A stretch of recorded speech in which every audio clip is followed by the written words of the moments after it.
If you've frequented this channel before, you know that the point of it is to cover songs and bands which aren't covered by literally the entire internet to death. Hence, no Stairway, no Enter Sandman, no Highway to Hell, so on and so forth. That also happens to intersect, so stuff that isn't really covered happens to intersect with the music that was formative for me, the stuff that I grew up with in the late 80s and 90s, and probably because it's a period that's not really well known for its guitar virtuosity. It was a reaction, a lot of the music of that time, the popular music of that time, was a reaction to the excesses perhaps of 80s hair metal, you know, the big blazing solos, tight trousers and so on. So grunge, new metal, that kind of thing that was starting to emerge in the 90s has tended to be seen as, you know, it doesn't have all the big blazing solos and so on for the most part. So it's tended to be seen as less interesting for guitar players as something to study. But I think people are missing a trick if they're overlooking that. So that's why we're here, to look at stuff that hasn't been looked at. However, there are exceptions to that. Today is such an exception. I want to look at Dinosaur Jr.'s Start Chopping, specifically the solo. And the reason is because I don't know if I've ever seen anybody look at that. The rest of the song is well covered elsewhere. The solo, I don't think I've seen that really looked at in any depth. So that's what I'm going to go through today. However, before I get into that, there are a couple of bits and pieces relating to the rest of the song which I think are worth a momentary diversion. Now, if you know the tune, you know that it starts like this and goes into a B minor. But if you listen really carefully to the recording, you might notice, but a lot of people don't, seemingly, that the F sharp is in the bass of that chord. So you get this perfect fourth in the bottom, which has this nice kind of grind, add some bass to it.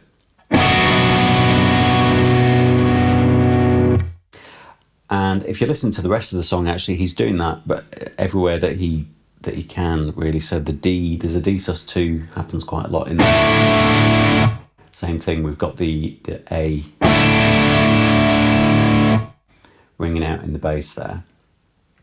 And it's a really, you'll hear this a lot in, I think, certainly a lot of my favourite bands from the 90s, Stone Temple Pilots and Faith No More and Pantera. You'll hear it all over the place. That sort of inverted fifth thing is a really 90s sound. So, detail. Do that. Sounds much more J, much more Dinosaur Jr, much more 90s. It's a really nice way to make the chord a bit more interesting. The other thing actually doesn't happen on the record at all, but I do think it improves it if you are playing on your own at home, or you know, maybe if you're in a one guitar band, something like that, and you need to just get a bit more low end interest in what you're playing. The verse part goes like this.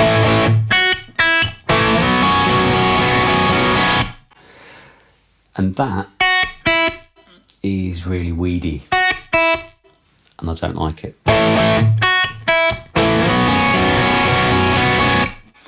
Don't get me wrong, sounds great if you're Jay Mascis and you're playing it with your full band and all the rest of it, it sounds fine.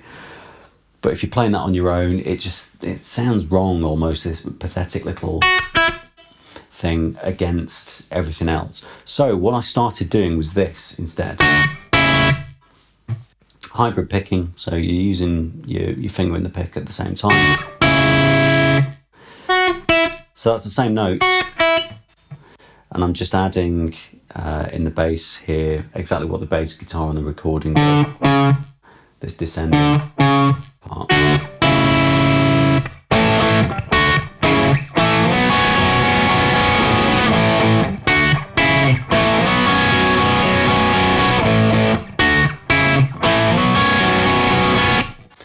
So again, to be clear, that's not actually happening on the recording, but you know, I think it's if you're playing at home on your own, that sounds nicer.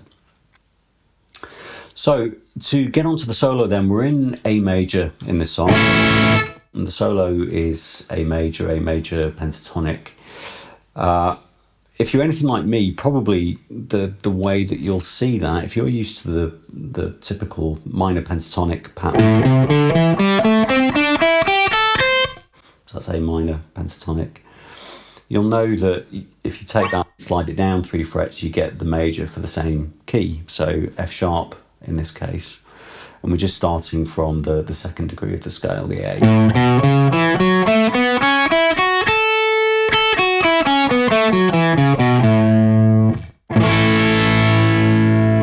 So looked at in that way, we can just look at the solos shifting between this F sharp position here and the same thing an octave higher up here. So anyway, we start with this idea.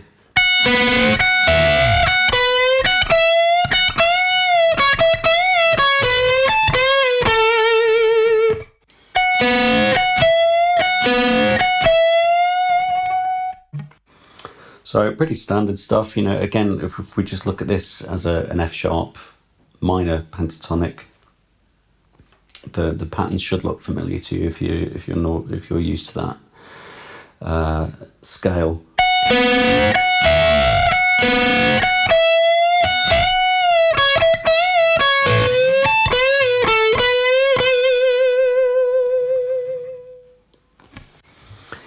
So that's the first bit. And the next part is just a lot of improvisation. We've got this. So it's a double stop there that we're bending.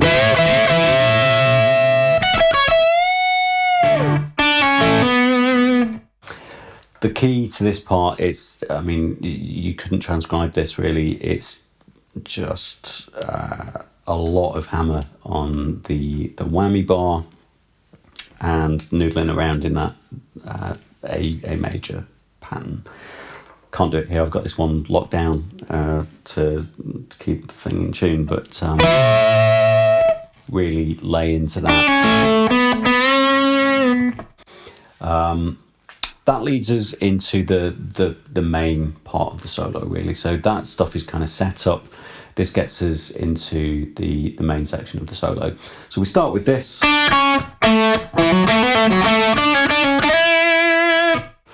So A major again, just I'm in my mind seeing that as this F box.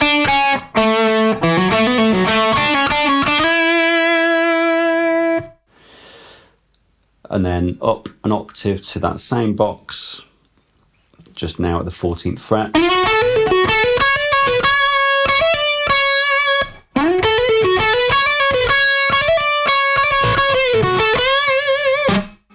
Something like that. So that bit's a little bit tricky. So hammer on, so 14th fret, 15th and 17th, and then coming back, so pull offs, no laughing at the back.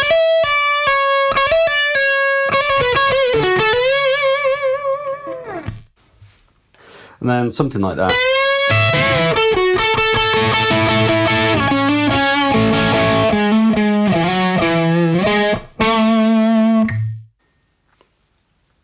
So you can see that we're just sort of coming down again. It's all straightforward pentatonic shapes.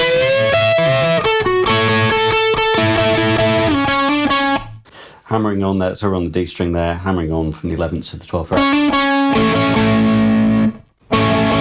Full stop. That's the 12th and the 12th fret of the A string, 11th of the D. slide there from 7th to the 9th. 7th to the 9th of the A string. Finish that with some harmonics. And again, straightforward pentatonic pattern there. And really, again, really give it some hammer with your vibrato arm, which I'm unable to do here because I've got 5 springs in the back. No, can't move it. That's it. Hope that's useful for you. Thanks for watching.